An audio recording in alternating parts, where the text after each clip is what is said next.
think? Oh, yeah. You have your water on your left. Now you're, I haven't seen which way the waters go. oh yeah. Right. That was light. When they say spotlight, they mean it. Yeah.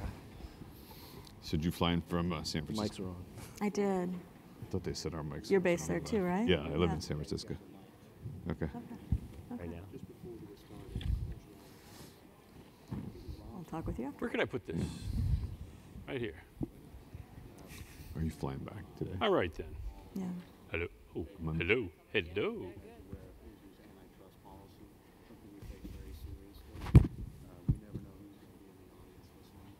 Particularly with this topic, make sure we stay away from specific references to pricing, companies, rentals, and so forth.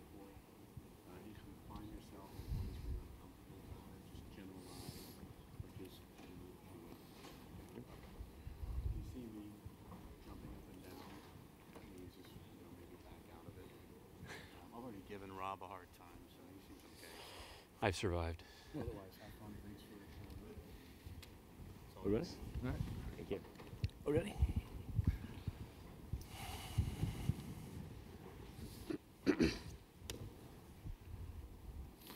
All right, welcome to the Spotlight on Electronics. I am thrilled to be able to present this distinguished group of industry experts, really accomplished in their own fields. Quick, I just want to introduce myself. I am the chair of the electronics division, Jake Player. I'm also vice president at Aero Electronics, and I do M&A work there now. Formerly, I was the president of TechTurn, which was acquired by Aero almost about a year ago. So I want to talk about this topic in this session, venture capital perspective on the electronics recycling industry. For those of you following the industry, you know that we've seen a tremendous amount of consolidation, some of it at the hands of Aero, which Rob, I'm sure we'll talk to. But just a lot of capital going into the market. And this is, it's particularly good for the industry, frankly, and it's particularly good for the companies that are in our industry. So really the goal of this session is to understand why we're seeing the consolidation, why we're seeing capital being deployed in this market, in this sector. Will it continue, and how do companies participate if they're interested in participating? So the session will run like this. We'll have Rob, and I'll introduce Rob in 1 second, give an overview of the market. He's from Gartner, so he is the expert on the market. He will talk about the trends that we're seeing. Then I'll introduce the panelists. We'll have some moderated questions that I've prepared to ask the panelists, and then we'll want to ask some audience questions. And in fact, we want to keep this pretty informal in the sense that during the moderated questions, if there is a question that comes up and you're burning to ask it during that time, please raise your hand and we can take a break and take some questions from the audience as well. So with that, let me introduce Rob. Rob is Research Director of Gartner. He covers the global IT asset disposition market and is responsible for Gartner's Magic Quadrant for global IT asset disposition, which he will explain during his presentation. He has more than 25 years in the industry in financing and running IT as a business. Former employees include IBM and the Meta Group. He has a bachelor's degree from Harvard. Welcome, Rob. Thank you.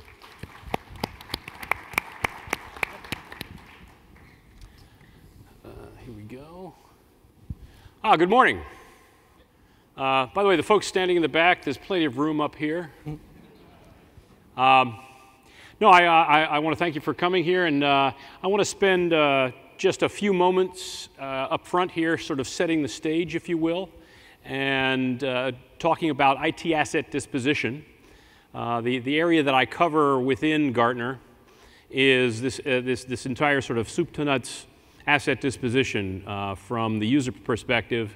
I've got assets that are nearing the end of their cycle, their life, and they need to be disposed of.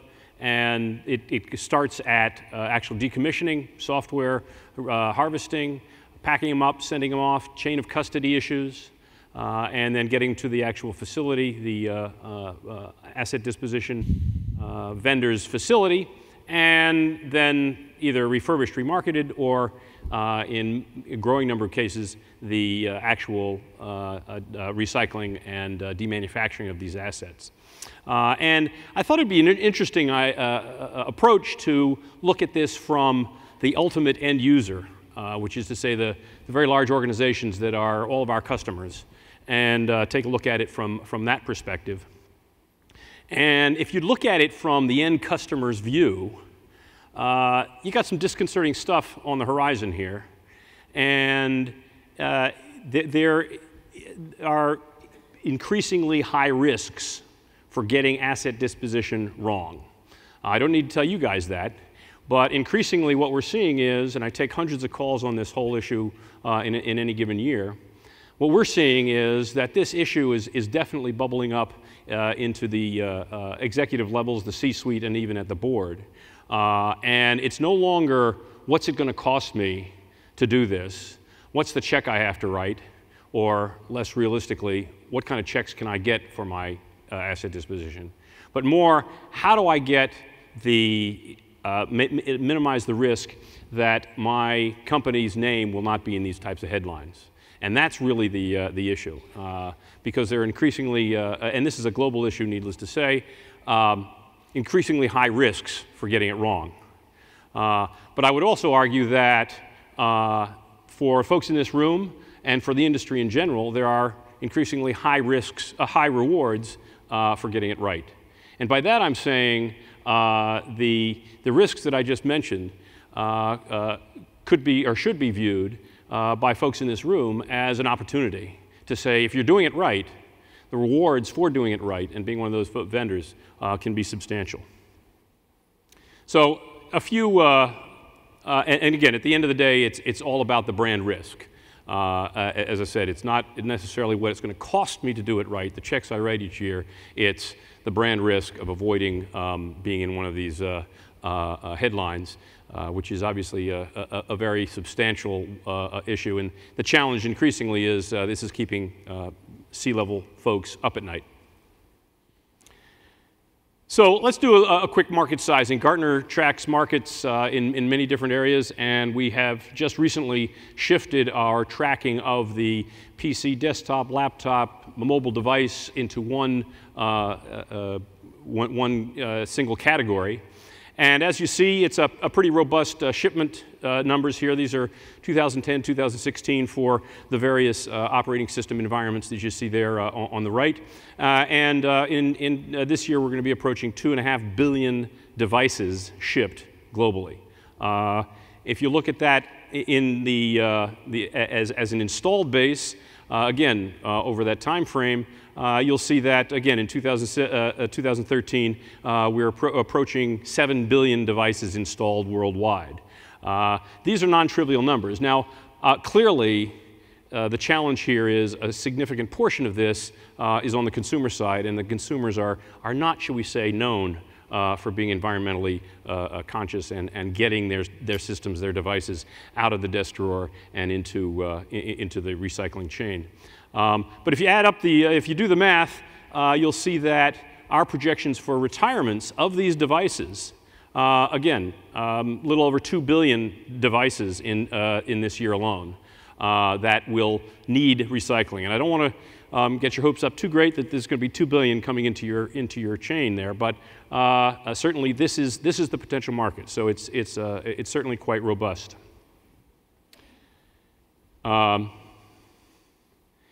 Now, again, from the end user's perspective, this is a slide that I use quite often when I'm talking to large organizations, large corporations who are looking at wrestling with this whole issue of asset disposition.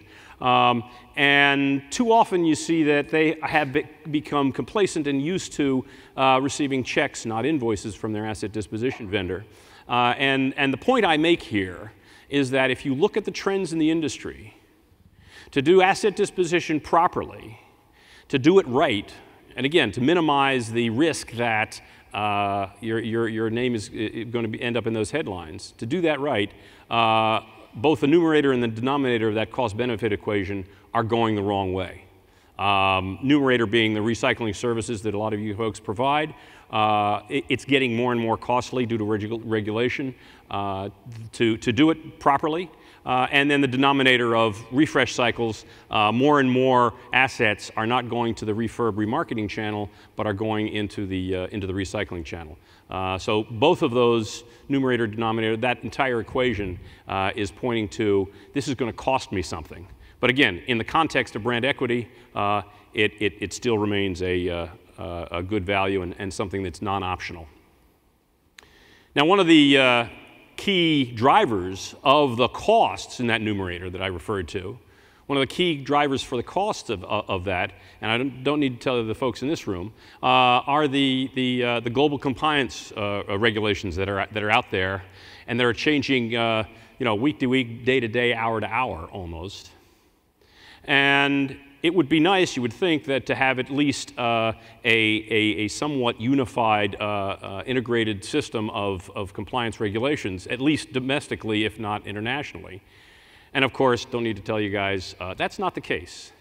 And with what the trends we're seeing out there, we don't see that really happening anytime soon. So this is going to be an increasing challenge for both you folks as well as the users.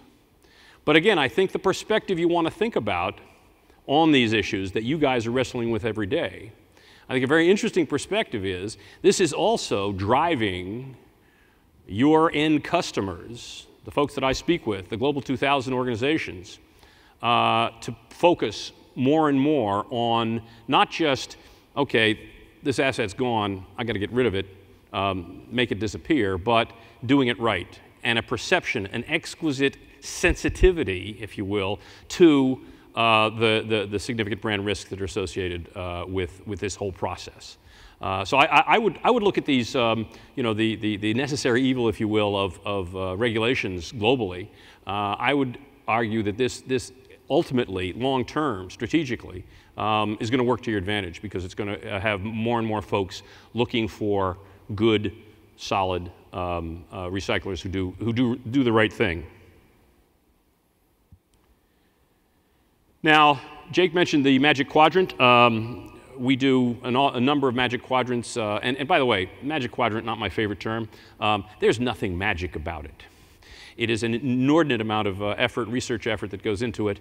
And it's basically for those of you not familiar with the Gartner Magic Quadrant, it's basically a evaluation of the industry with the top vendors ranked on two axes, the ability to execute and the completeness of vision. And this is the way it was when we last published this, which was the end of 2011. There's 17 vendors there, everything from the relatively small folks to the large players. And to Jake's point earlier, you mentioned there has been an enormous amount of, or very active consolidation in the industry. And Jake has been intimately involved in several of those. As you see those ones that are highlighted there, 3 of the 6 leaders in Leaders Quadrants have been acquired by this little mom and pop shop called Arrow Electronics, I think it is. And so, they've certainly become a major player in the business. Also, Avnet, another very large billion-dollar company, bought round 2. And again, this is just of the 17 vendors you see there, a number of them have been acquired and consolidated. So that's certainly going to be a trend. And I will tell you that we are planning on publishing a new Magic Quadrant at the end of this year in November. And we are, instead of a North American focus, which this last one was, we have been asked and to make it a more global orientation. So you're going to see more vendors in it from Europe, EMEA, and Asia Pac. And again, I think that's another interesting trend to think about, is that this is definitely a global business, not just from your perspective of imports, exports, and all that, but from the perspective of your end customer. The guys that I speak with, the Global 2000 guys who are interested in doing asset disposition consistently and properly, not just domestically or in one geography, but globally. And that's a very important point to think about. So bottom line, I'll just wrap up here. Growing level of sea level awareness. It is becoming a major issue, and it's all about the brand. Increasingly, multinational Global 2000 organizations are looking for one throat to choke. And by that, I don't mean necessarily one company, but a single process, if you will, so that they can sleep well at night on this whole issue. And the real challenge out there for both users and vendors is global compliance. And that is a very dynamic issue. You know, you can be compliant today and a few hours later not compliant. The industry is certainly consolidating, and the challenge for us all, I think, is the consumer side, which is where you really have to focus from a standpoint of those billions of devices coming out. And again, the bottom line here is that my sense is the asset disposition entire cycle is no longer being perceived as a profit center where I get checks, not invoices. More and more people are saying, you know, to do this right, to protect our brand, we have to make sure that we're doing it right, and we may well have to write some checks on this. So, put that in perspective. Now see what these other folks have to say. Thank you.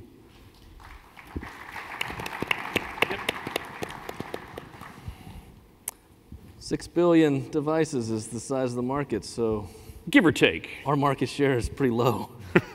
And we're supposed to be one of the bigger ones. Okay, it gives me great pleasure to introduce our panelists, and then we'll talk about the questions, some moderated questions, and then we definitely want to leave some time for some questions from the audience. Our first panelist is Michael Farello. He is a partner at Catterton Partners, and I've known Michael for several years now. He came to Catterton from Dell, was where I met him, Dell Computer. Prior to Dell, he served 12 years at McKinsey. Catterton invested in my company, TechTurn.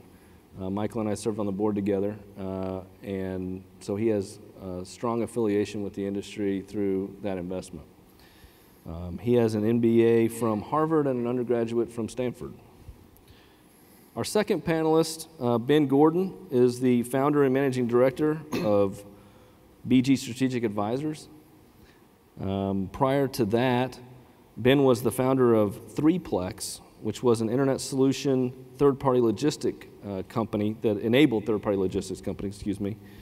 Ben has been very active in the industry as well. He sponsored and sold Converge to Aero Electronics. He also sold Access Computers to Waste Management and continues to be highly involved in the industry. He has an undergrad from Yale and an MBA from Harvard. Jake Mizrahi. Sorry, Jake, I probably butchered. Good work. It's fine. He's the managing director at Golden Gate Capital. He focuses on technology and business services transactions, and he spent a lot of time in the technology industry. He was an investment professional at Bain Capital and was at Bain Consulting for a while. His investment firm has invested in Clover and Value Tech, and Clover continues to help consolidate the market along with Aero. Clover has done 13 acquisitions since the investment from Golden Gate Capital. Jake has an undergrad from MIT and a MBA from Stanford. No Harvard in there, Jake, sorry. Maritza Liao is a partner at Kleiner Perkins. She joined the firm in 2010 as a member of the Green Growth team. Kleiner has been very active in this space as well. They've invested in E-Recycling Corp., Agilysix, and Harvest Power, and they're continuing to look for investments. She has an undergrad from Stanford and an MBA from Harvard. So a very distinguished panel. Please join me in welcoming them, and we'll get right to the questions, if that's all right. So this is for Michael and Maritza. In your opinion, what makes the industry, our industry of electronics recycling, attractive for capital investments? What has made it and what makes it attractive now? I'll kick it off and give a perspective. We invested originally in the industry 7 years ago, as Jake said, in TechTurn. And there were three things that we saw then, and I'll tell you which ones I think we saw right and which ones we didn't. But the most important one back then was that the demand on the back end was insatiable. So, from a refurbished units or rebuilt units to parts to breaking things down into the precious metals and non-precious metals and plastics, as much as we could originate on the front end, the demand was insatiable. We always knew that there would be a market. And that's held true, I believe, over the last 7 years. It held true during the 6 years that we had invested in the sector, and it's been true over the last year. The other two, I think we may have been a bit early on, and Rob referred to both of them. One is whether it's a regulatory or legislative or corporate responsibility that's driving it. There's a growing sense that these assets need to be disposed of in an environmentally responsible manner. We saw that 7 years ago. I think that's much more true today because all that momentum has continued. And that's true on the third as well, which is 7 years ago there were a couple of high-profile leaks on data off of system servers and notebooks and desktops. And so we thought that would bring, again, a sense of the cost of getting this wrong. And I think that's only grown over the last 7 years as well, as Rob called out. So, in my mind, those three factors are the three factors that make the sector particularly interesting with real strong tailwind behind them. So we're interested in the sector for two reasons. One is the exponential growth in the volume of e-waste, and the other is the fragmentation of the market. So mobile subscriptions surpassed landlines in 2002. The number of smartphones and tablets sales surpassed PCs in 2010, and the installed base of smartphones and tablets will surpass the installed base of PCs this year, is projected. And that kind of volume and growth creates new business opportunities.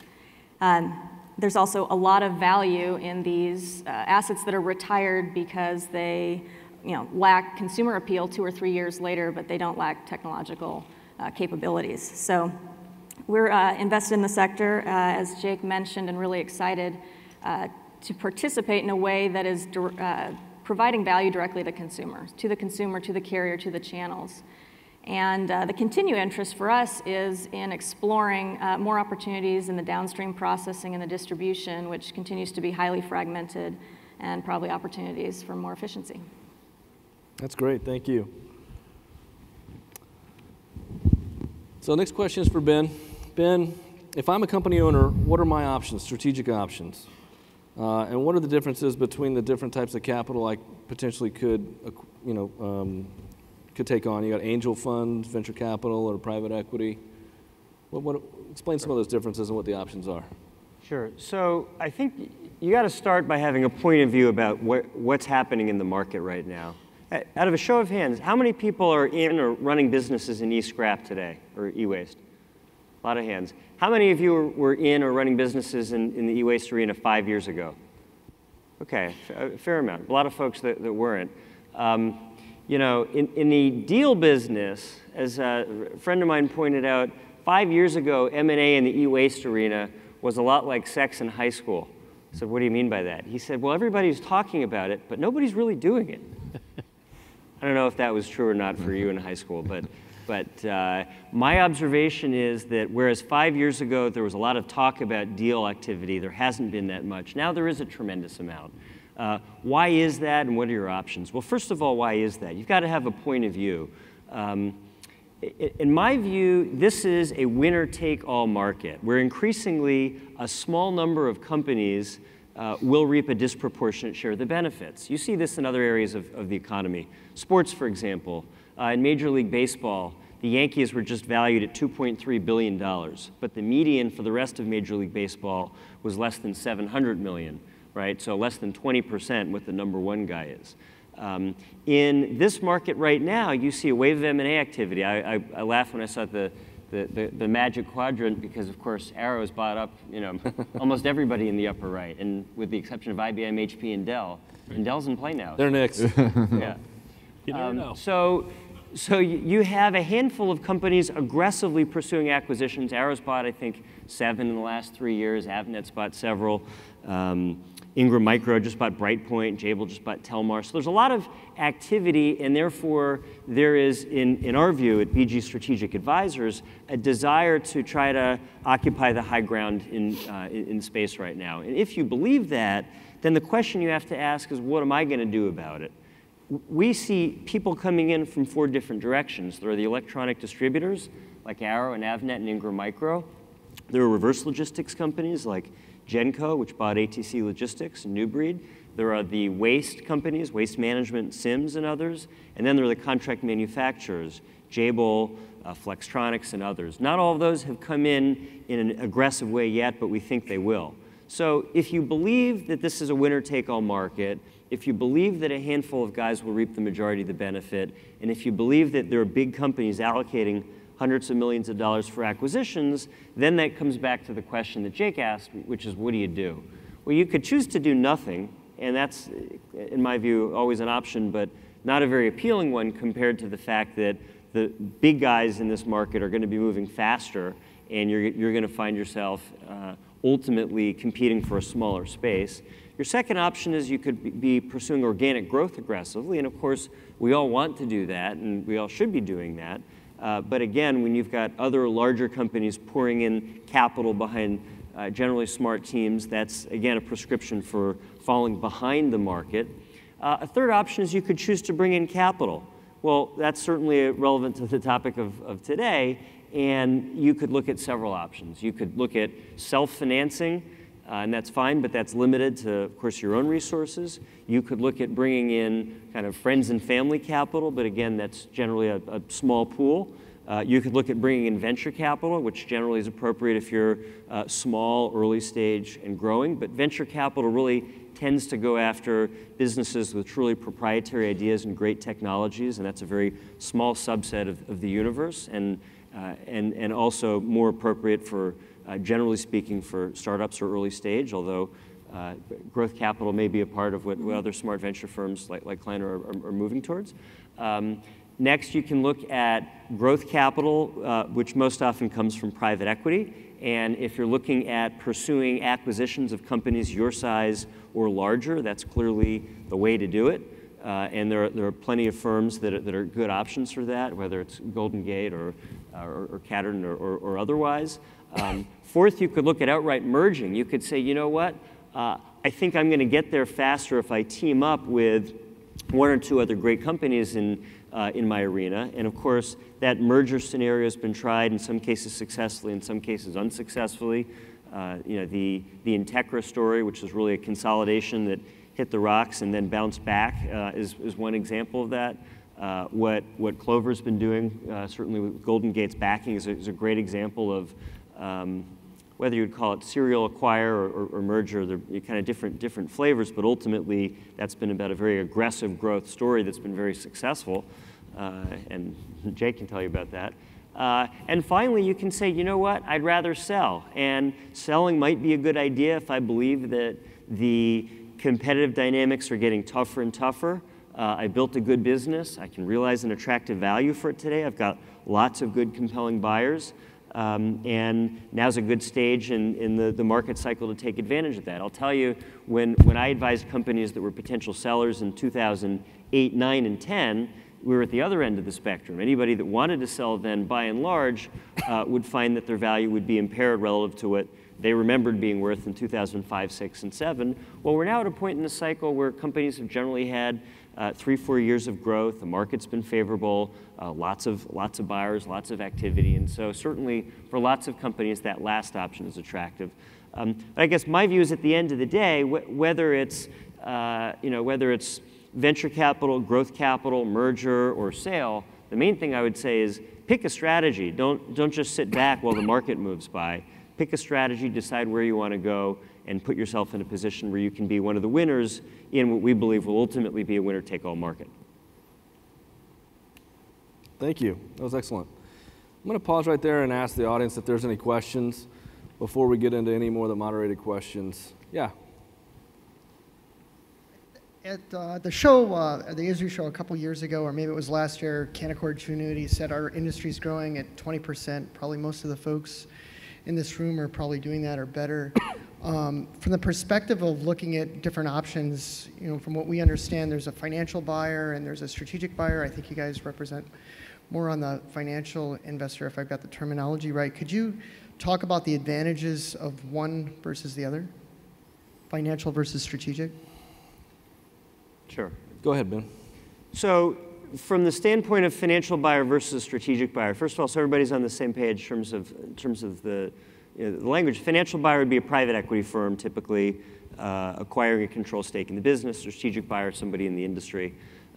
What are the pros and cons? Well, if I'm the owner of a great company and I'm thinking about my options, I could look at a financial buyer most often as an opportunity to keep growing the business. If I wanted to cash out and go away, the majority of the time I'd be better off with a strategic buyer because they're going to have synergies. They ought to be able to pay more. But if I want to keep running the business, or I want to keep an equity stake and keep building and growing for the so-called second bite of the apple, then private equity may be an outstanding option. So I think kind of the first question you have to ask is, what's my goal? If my goal is I just want to maximize the last dollar and get out, then I'm going to run an auction, and I'm probably going to go with a strategic buyer because they ought to be willing to pay more because they've got synergies. But if my goal is I want to keep growing the business and I'm more interested in what my business is worth 3 to 5 years from now, then I might be better off with a financial buyer. And the last thing that I'll say is it also depends on fit because, look, on paper, you could certainly say that one scenario might make more sense than another, but remember that when you're selling to a financial buyer, you're generally taking on a partner, and therefore the partner fit is really important. If it's a bad fit, it doesn't matter what the terms are, you shouldn't do it. If it's a great fit, it might be that the fit ends up being equally as important as some of these other considerations. So I think it really starts with what your goals are. One thing to add and clarify, I agree with everything Ben said. As a growth fund, we invest $20 to $100 million in companies and almost always do so with a minority stake. That's unusual for a growth fund, but you don't always have to sell a majority of your company to get a financial partner. Yeah, I'll add on, from this perspective of a strategic buyer from Arrow's standpoint, and having gone through the process at TechTurn, I also think it's a matter of timing. So if you think your company is ready to be sold to a strategic buyer, it certainly has to have some attributes that are attractive. If you think if you believe those attributes aren't actually fully developed, then potentially it's a good idea to take on some capital and a partnership to do that. And I will say the fit is very important. I look at taking on an equity partner as dating and a strategic partner as marriage. So one is sort of for the life, the other one is typically 5 years, say on average, maybe longer. Are there any other questions before? Yes? Yeah, go ahead. Thanks, Jake, and you've put together a lovely panel, and thank you, panelists. I noticed that most of you folks have moved into the iPad or the cell phone market, and you stay away from the recycling end of it, the true recycling end, and contract that out. And I know that the margins are thinner there on materials, but the issue of data security and recognition, brand protection, all goes down to the final disposition. And I'm wondering when the major companies in this field are going to realize that and bring it in and do totally vertically integrated. I can tell you that our companies are very focused on the data security end and data protection end of the business. And what I would say is that that's something that they have integrated into their programs. And so when they collect a product, they they basically clean out all of the data, whether it's a cell phone or a computer or whatever product it is. It's a really critical part of what they do. And that's a lot of what you're selling to the folks that are actually disposing of those products. And so that's something that actually Rob mentioned earlier, is that that's a critical component of a corporation's decision to dispose of the product. And it's actually an area that I know that our companies have focused a lot on, because that's a way that they've actually won a significant amount of business, and I'm sure that's true with Aero as well. But I think that's something that you need to instill confidence in the people that are disposing of those products, and it's something that our guys focus on a lot. Thank you. Jake, I do have a question for you. So, great. So as you analyze companies within the industry for possible investment, what specific characteristics or qualities are the must-haves from these companies? And are there any of those characteristics that are unique to this industry? Sure. Most of the characteristics that we look for, I would say, are pretty consistent across different industries, but I would say that in this industry, there are some that are more specific. As far as the general characteristics go, we're a relatively large fund, so our fund has about $12 billion of capital under management, so we're a relatively large fund. When we think about making investments, we look for businesses that are in very large markets, businesses that we can scale up pretty dramatically. For an investment to make sense for someone like us, because of our size, we need to be able to make $100 million of profit on that investment or series of investments. And so there is some scale requirement for us. And so that's part of how we think about it. That doesn't mean that we're not going to make a small investment, because a lot of times small investments become very large profits. But they have to have a certain amount of minimum size. Can we poll the audience on who wants to make $100 million? Or everyone wants to do that. Yeah, I think everyone's going to raise their hand on that exactly. One. We look for great entrepreneurs. These are fast-changing industries, and you have to have people who have the ability to react to those changes. I think that's pretty consistent with the venture capital investors as well. It's something that we look for. We look for businesses that have strong market positions. We look for businesses, we tend not to invest in startup companies, and so our businesses tend to be a little bit more mature, and so you can analyze them a little bit. And we look for businesses that have, I would say, relatively high gross margins, and that tends to reflect the profit potential long term for the business once you really scale it up. In terms of some of the unique characteristics, one of the things that we look for in these assets is we look for assets categories that have IP protection. That's actually very important to us, because that makes it economical to reclaim, repair, and then resell a product. And so that's something that I would say is very important for it to make sense for someone like us. We look for products that have long lives. So cell phones have long lives. Printer cartridges actually have very long lives. Products like that are necessary, because otherwise it doesn't make sense to reclaim them and then resell them. And then what I would say is another thing that's unique to this industry that we haven't seen in a lot of other industries is because we're getting a reclaimed product. You have to be able to collect those reclaimed products in large quantities in order for the market to be large enough to make sense for us. And so that's another very unique characteristic that we look for. Thank you. Marissa, do you have anything to add? Yeah, I'd say what we look for isn't particularly unique to the industry. It's what we look for in any business and management. We look for a fantastic management team, very talented, lots of experience, and wildly passionate about what they're doing. They're all in on the investment of their time and their career. Number two, we look for great unit economics. We're investing all equity. We don't add debt to the company. We're not investing on cash flow. So we're looking for sort of the nugget of a model that can be scaled. And so the demonstration of good unit economics. And the third is competitive advantage. And for my venture colleagues who invest in early stage, it's more important that that be IP protection and maybe a technological advantage. At the growth scale, competitive advantage comes from a lot of sources. It can be technological, it can be contracts, it can be experience and reputation and brand. And any mix of that can be interesting and important. So I'd say those three are what we look for, and that's consistent across our whole fund. In this particular industry, we are seeing, in terms of competitive advantage, scale matters. And so I do also share the winner-take-all belief in a lot of these segments, which also is relevant to the vertical integration strategy. But that, again, it's just a piece of competitive advantage. Thank you. Great. Are there any questions before I continue with the moderated questions? Yeah, go ahead. Can you come to the microphone, please? Thanks. Getting back to the sales side piece, so if you're selling your business in this industry, what multiples do you use for free cash flow? Say in just generally from, say, cash flows or EBITDAs of up to $1 million or up to 2 or up to 10 or up to 50. What kind of ballpark multiples are there? Great question. Who wants to tackle that one? I mean, from a broad market standpoint, I'm going to give you the answer, but I'm going to tell you there are several variables that impact it.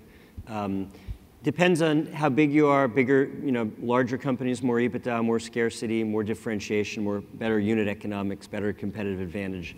It's going to tip you to the high end of the range, and the opposite, of course, true. The other end of the range.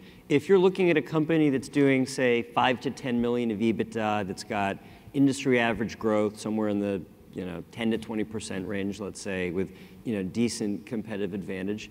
You normally see those deals in the neighborhood of 5 to 7 times EBITDA, some going higher than that, some a lot higher than that, depending on whether there's somebody that feels they have to have it, if there's strategic competition from multiple strategic buyers. On the other hand, and this is important to note, it's really not that formulaic. I mean, EBITDA multiple is kind of a quick and dirty proxy. But I could give you examples of deals that went for 2 times EBITDA and examples that went for 20 times. So those levers are all quite important. But for a $5 to $10 million EBITDA company at average growth, somewhere in that neighborhood as a crude average would be about what you would expect. Yeah, that's including then, this is free cash flow, right? That's excluding land or not necessarily assets, but it's just EBITDA, right? Right. So if you own real estate, what you often do is you separate out the business into an opco and a realco, an operating company and a real estate company, and you charge rent to the operating company that's at a fair market level. Thanks. Sure. Just 2 questions. One was a short one. There was a mention about high gross profit. Could you give us an idea what that percentage is from a gross margin perspective? I would say that it depends. It depends on the business and the product category. For the most part, I would say that you wouldn't see us investing in businesses that have less than a 30% gross margin. But for the most part, most of the businesses that we have invested in have a higher gross profit margin than that. And then the totally separate question is it seems like a lot of the deal making that has gone on in recent history is focused more around companies that are more aligned with IT services company or IT asset disposition or maybe product categories like Clover.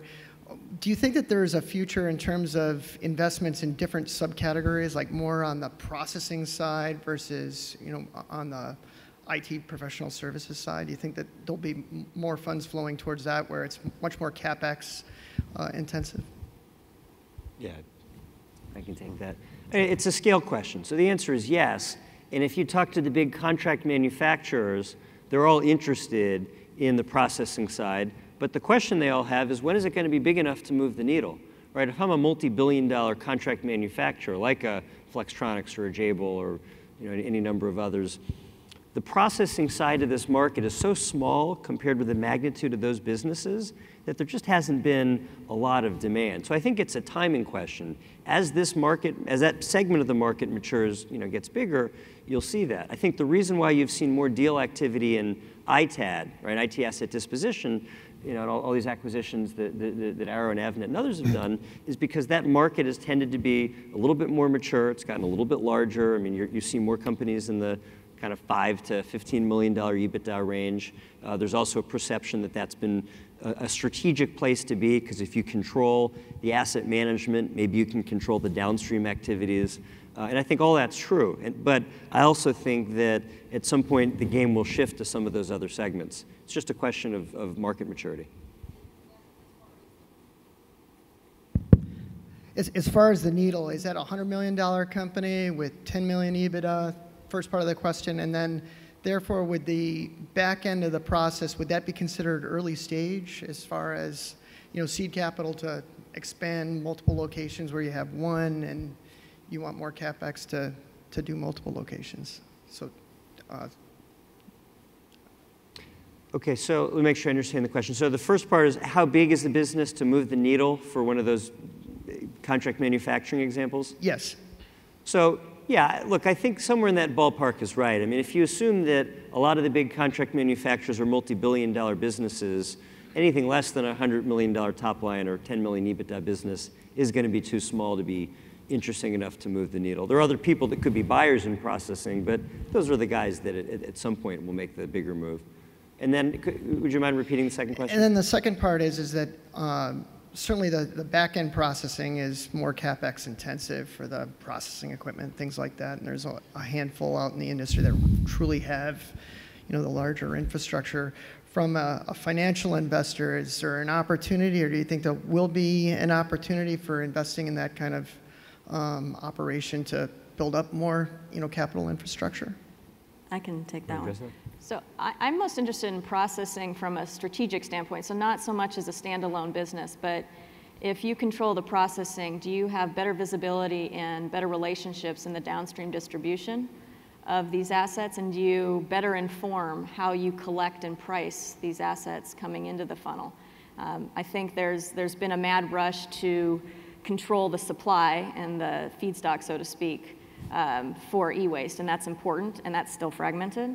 But I'm curious to see and exploring how controlling processing will make the upstream more efficient and the distribution more efficient. So not seeing it so much and evaluating it so much as a siloed standalone business. Right, a fully integrated thing where you're squeezing out cost on the back end. Not just cost, but I think there's a lot of intelligence to be had.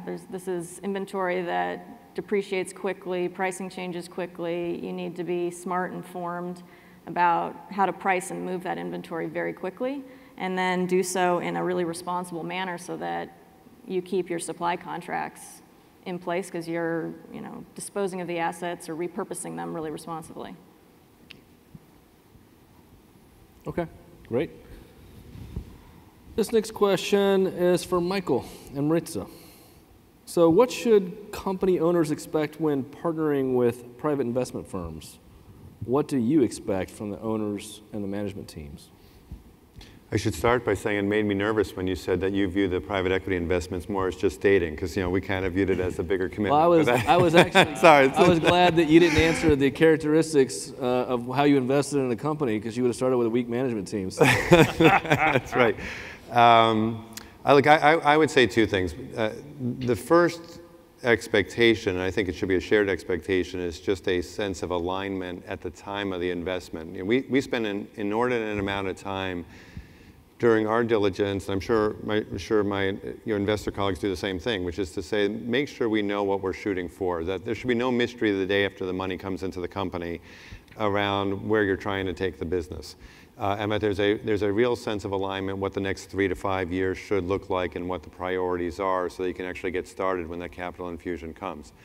Now, I will say in that context, while there's great alignment, things obviously don't always go as planned. When we made an investment in TechTurn, we had capitalized an extra $50 million to do some acquisitions. We looked at over a dozen companies in the first year, and we never found one that we thought was a good fit for a host of reasons. So we ended up not making those acquisitions. We also thought that there'd be a big opportunity to try and do some consolidation in consumer.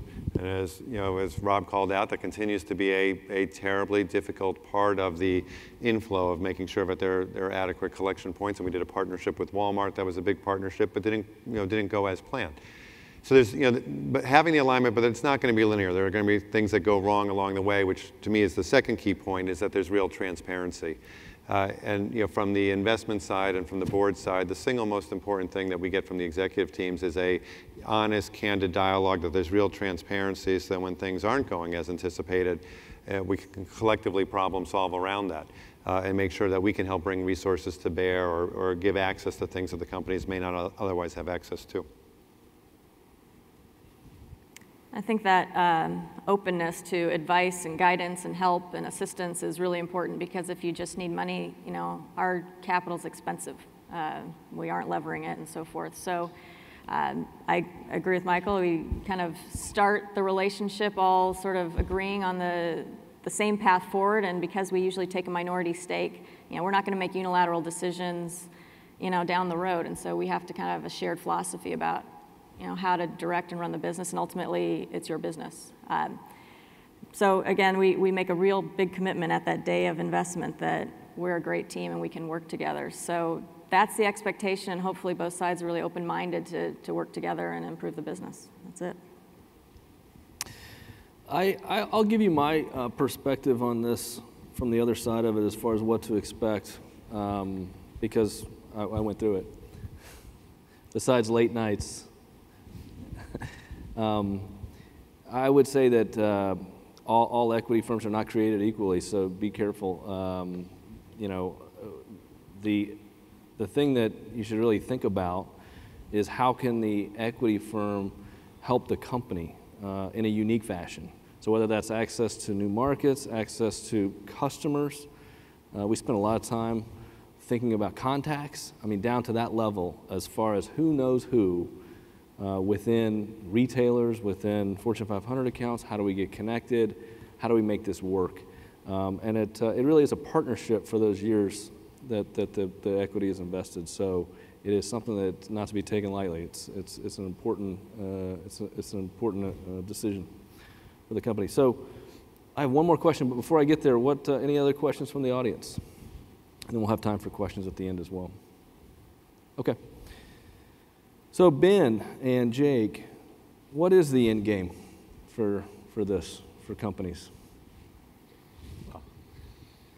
The end game for companies is, I think, number one, is a function again of the end game for the market, and then the end game for the individual companies. The end game for the market, in my view, is that winner-take-all market.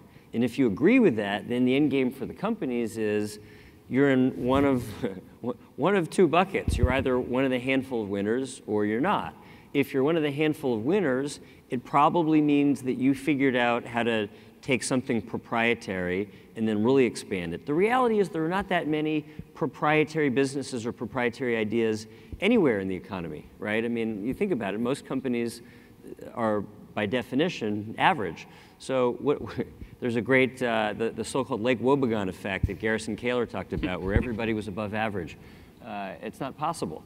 So most companies aren't going to get there. By definition, only a few will. What are the companies that have a proprietary technology advantage in this market? I mean, there are a couple. There's a company called EcoATM that I like, I think is a pretty cool one. It's basically an ATM. You put your cell phone in and money comes out like an ATM. And it's quite cool, and it's patented, and it's ramping up quickly, and that's great.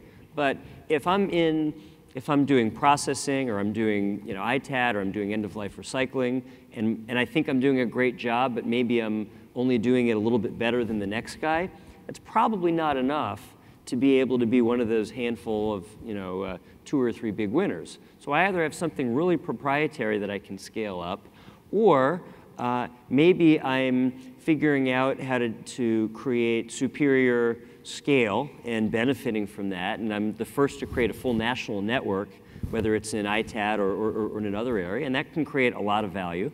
And certainly companies like Arrow and Clover are very good examples of that.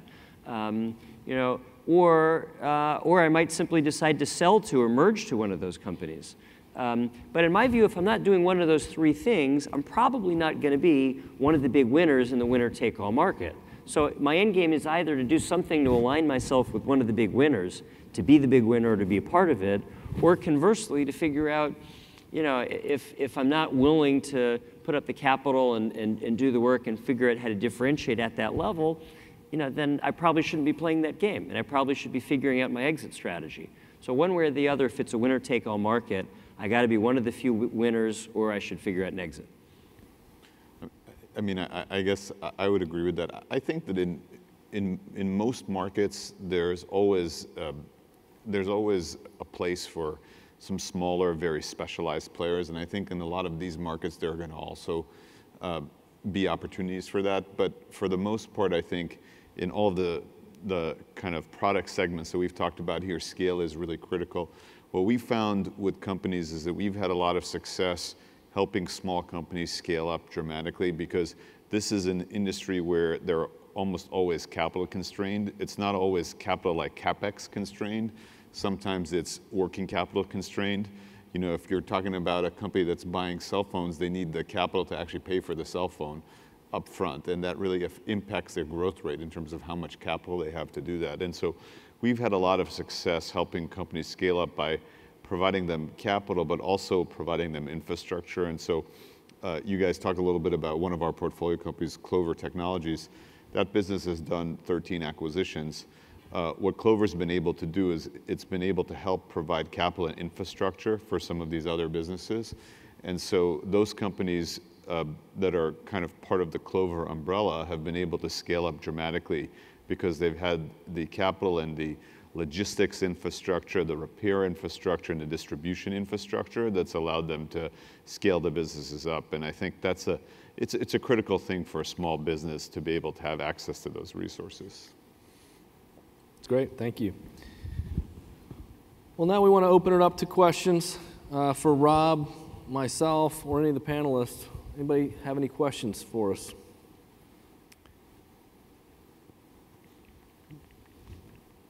Yeah, go ahead, Bill.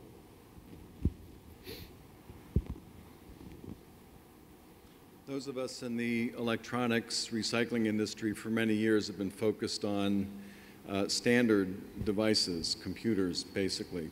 With the growth in the mobile market, it seems that not only has the hardware changed, but also the participants from the distribution, the hardware provision, and the carriers from a wireless standpoint have also changed. I guess my question to the panel is, do you see any implications or opportunities from an investment standpoint based on those trends? Anybody want to take that one?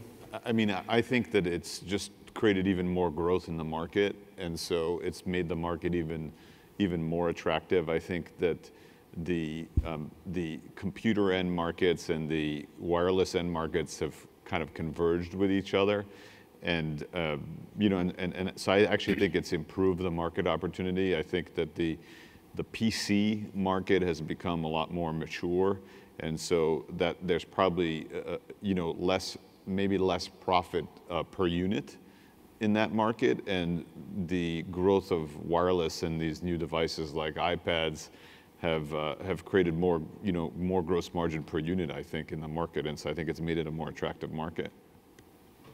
I think there's also a warning implied by that. I mean, if you saw, I think yesterday, PC shipments were recorded as being down 14%. It was year over year, which was a huge drop. And it was attributed to the increase in mobility devices, tablets, et cetera. So if I'm in the electronic recycling business and my business is geared more towards PCs, you know, that's a bad sign for my future, right? And so I've got to be on that next curve, growing on the mobility device side, or I'm at risk of suffering the consequences of that. That also has implications from a deal standpoint, because if you're talking to a buyer or an investor, you know, their interest in your business will be directly related to your growth prospects, which in turn relates to the growth of the underlying commodities that you're handling.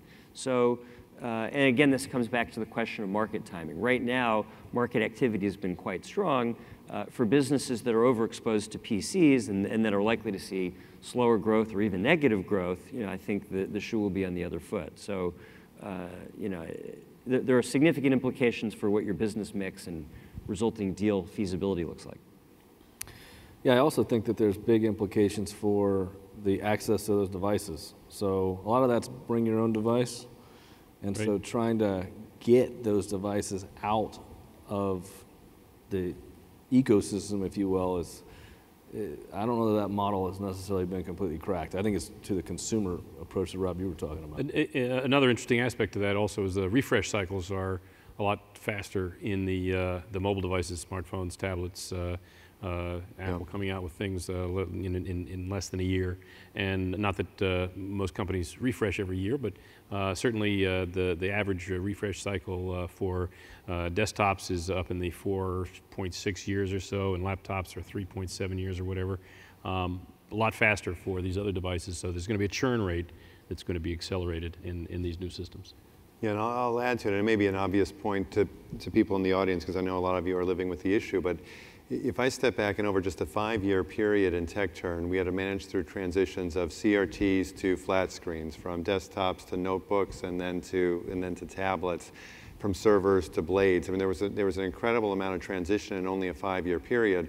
And it comes back, in my mind, a little bit to what Maritza said earlier, is that you've got these businesses, the information component is becoming much more critical to them if you play in that processing or remanufacturing part of the equation, because you have to have a very accurate read on the downstream and always knowing what you're going to be able to price at through those transitions and never getting caught upside down. So I know a lot of you you're living with that, but as we looked at that, it meant a lot of the investment actually had to go into the information and system side of the business to manage that effectively, as opposed to just the CapEx of the processing. Okay. Yeah, go ahead. Do you see any limitations to the growth of the industry caused by legislative issues? Like in January, Congress made it illegal to unlock cell phones, which is dramatic implications for the large reuse organizations. You know, it's funny. I was talking with a couple of folks here at the conference this morning who said, you know, it seems like the guys from the scrap recycling side have been hesitant to make moves to move more aggressively in electronic recycling because of their view of regulation. And the funny thing is that, and you all know this if you're running a business in the electronic recycling arena, more regulation has actually been good for business. And I've never had somebody clap for me for that before. But what's amazing about that is, look, if I'm in the scrap recycling business and I'm used to looking at regulation as a threat, as a negative, yeah. All of a sudden it's the exact opposite here, right? And I've got 25 different states that have passed e-waste laws and that have different obligations on the OEMs and producers and others up and down the value chain. And actually, the work doing compliance has created all these opportunities for electronic recycling companies. So yeah, my view is that the change in regulation has been and will only continue to be good news for the companies in electronic recycling that can do a great job, A, of complying, and B, of helping their clients comply, and actually create additional revenue streams associated with executing against that. But what about legal barriers to reuse at all? Where if you can't unlock a phone from AT&T and resell it, then it dramatically reduces the value of a phone. Right. So if those legal barriers end up being enforced, that clearly would be bad for the remarketing arena. My personal view, and this is pure speculation, I think it's unlikely that Congress would pass legislation that would be anti-green, that would make it more difficult for consumers to reuse existing electronics. Well, they did it in January. And they're revisiting. But it's not done yet. Yeah. It's not done yet. Yeah. It's also anti-consumer, which I think is going to make it more difficult to stick. Yeah. Yeah, it would shock me if that were still in place a year from now. Shock me. Hi. Yeah, sorry. As a private equity firm standpoint, what was the main concerns that you guys had or have before putting or investing the capital in an electronic recycling company? And how were those issues addressed? And also, what were the main industry highlights that your private equity firm saw on the electronic recycling industry that made actually invest in those companies? Yeah, I'll take that on. So from our vantage point, the watch outs for us were twofold. One was just ensuring that from a compliance side that the business had tight controls in the context of what we believed about the importance of data integrity, what we believed about in terms of the environmental disposition, that the company had all those processes and controls already in place were critical, especially on the data side, required a lot of verification. So that, that was the aspect on the watch out side. And then what attracted us to the particular company was, again, the information. We believe that they were uniquely qualified at that juncture to have an accurate read about the downstream values and then make real-time decisions as product came in around what to do with that product. Should it be rebuilt, upgraded, downgraded? Should it be broken down to parts? Should it be broken down into, into the plastics and metals or the like? And so that information flow is what attracted us to us. And back at the macro level, it's what I said earlier. I think the tailwind is still very strong in the category. Was then, is now, sheer number of devices, environmental responsibility, the concerns around data integrity. And that's what attracted us to it. I guess for us, one of the things that is we viewed as a risk when we were getting into the business was. Is that better? No. I don't know. We're having technical difficulties. I'll try to speak a little louder. One of the risks for us when we were first moving into the business was that we were concerned because it was a relatively early stage market. We were concerned about not knowing how the market was going to play out. And I guess the way that we mitigated that risk was a combination of two things. One is building scale in the market, because we felt like there was an advantage from a cost perspective to scale, but also from an ability to invest invest. And then the other thing that I think is a mitigant is just having very strong management, great entrepreneurs, because you feel like they're going to be able to react to the changes that are occurring in the market and are going to be able to help you win in the market. Great, thank you. Any other questions? Yep.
It was 5 minutes ago. I've already forgotten. The comment was that regulation.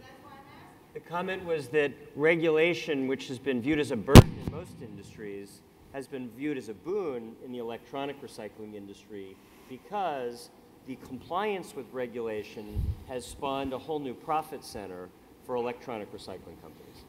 And that same benefit is crossing the line over to Yep. as we get more and more regulations. We're performing more and more services. We just don't have as many big companies as all manufacturers left in this country because they were overregulated. So, we'll be here doing the same thing in scrap metal as is being done in electronics.